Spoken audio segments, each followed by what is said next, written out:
People need to realize that suffering is objectively bad. Well, if it isn't my favorite Atheist Evangelist. How you doing, Goose? You got something under your nose. Yes, objectively. You don't need any moral system. You don't need any commandments. You don't need any supernatural authority. Suffering is just an experience that isn't wanted when experienced. That's literally all it is. So, you don't work out. Sometimes pain has a purpose. You go through pain to build your muscle. You learn from painful experiences. History itself, it teaches us about the future. Or are you not familiar with this quote? Those who do not learn from history are doomed to repeat it. Sometimes pain is necessary to keep you from falling into pain in the future. Pain, terror, grief, starvation, panic. The person going through it doesn't want it. That's it. And why is that bad? So you say that there is no God. So who cares about your pain? What if your pain benefits me?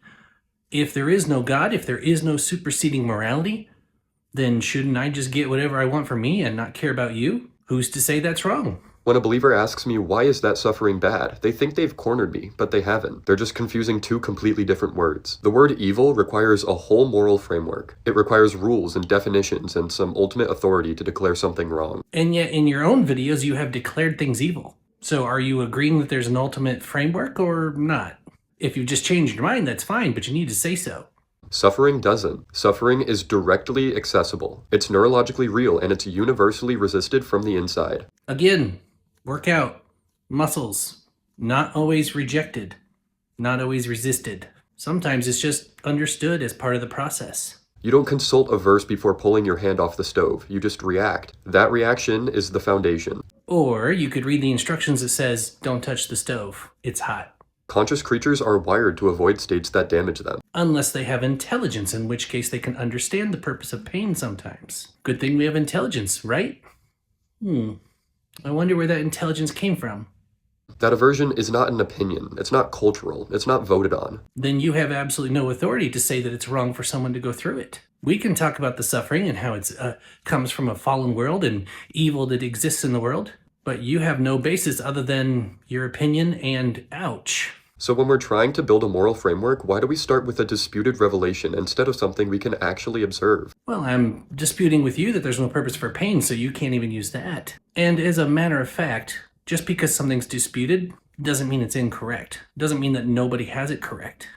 Not everything is definable by the observable. Otherwise, go ahead and explain dark matter and laughter to me with things that are only observable.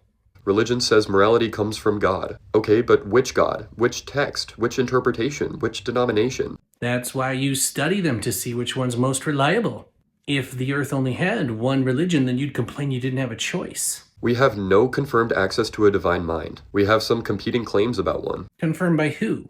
I certainly feel confirmed that I have got to know my God pretty well. Why on earth would he help you confirm anything when you're constantly spitting in his eye and punching his people metaphorically in the face? You've even gone so far as to say that you wish we were all gone. And that's putting it politely. Yeah, I do remember that video. But what we do have is suffering. We can identify it, we can measure it, and we can reduce it. And for all of your hard work, that still does not disprove God's existence. And once you can admit that suffering is objectively negative to the one experiencing it, then the structure forms naturally. Almost as if it was designed to be understood by something intelligent. How about that? Minimize unnecessary suffering, increase well-being, protect conscious beings from states that they are wired to avoid. You know, there's some pretty harmful chemicals out there that really make you feel good. Do you really want avoiding pain to be the sole purpose of your life? Every single moral framework eventually cashes out at consequences. Who is harmed? Who is forced into pain? Who is trapped in an experience that they would do anything to escape? That's the real baseline. And yet, none of it can be classified as bad or evil or anything negative whatsoever because you have no moral framework, you have no guiding principles other than you say so.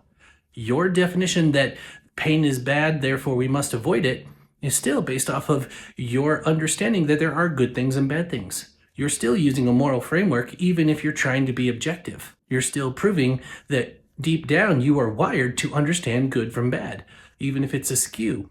You don't need a God to tell you that burning someone is wrong. You just need to understand what burning feels like. So you have to literally set someone on fire for them to understand that burning is bad?